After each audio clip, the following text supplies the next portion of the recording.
નવસારીમાં કોંગ્રેસના સંગઠન સૃજન અભિયાન હેઠળ એઆઈસીસી સેક્રેટરી પ્રફુલ્લ પાટીલે કાર્યક્રમમાં સંબોધન દરમિયાન જણાવ્યું હતું કે ભાજપ પેજ પ્રમુખથી નહીં નફરતની રાજનીતિથી ચૂંટણી જીતે છે।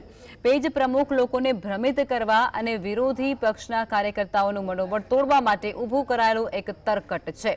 પેજ પ્રમુખ હોય અને પેજ પર એટલું કામ હોય તો પછી લોકસભાની ચૂંટણીમાં 272 થી 240 બેઠકો જ કેમ આવી?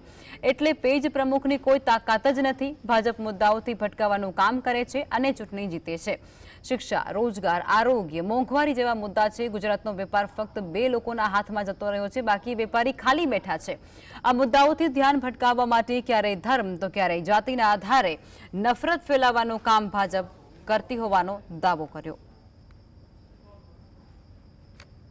और विरोधी दल के कार्यकर्ताओं को डिमोरलाइज करने के लिए पन्ना प्रमुख की बात करते हैं।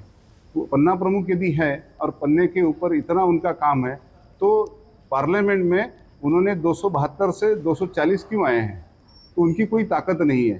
हमारे आपस के जो लड़ाई है, जो असमन्वय की स्थिति रही है और मीडिया के माध्यम से परसेप्शन निर्माण करके वो चुनाव जीत रहे हैं और झूठे परसेप्शन निर्माण कर रहे हैं और मुद्दों से भटकाने का काम बीजेपी करती है, इसलिए वो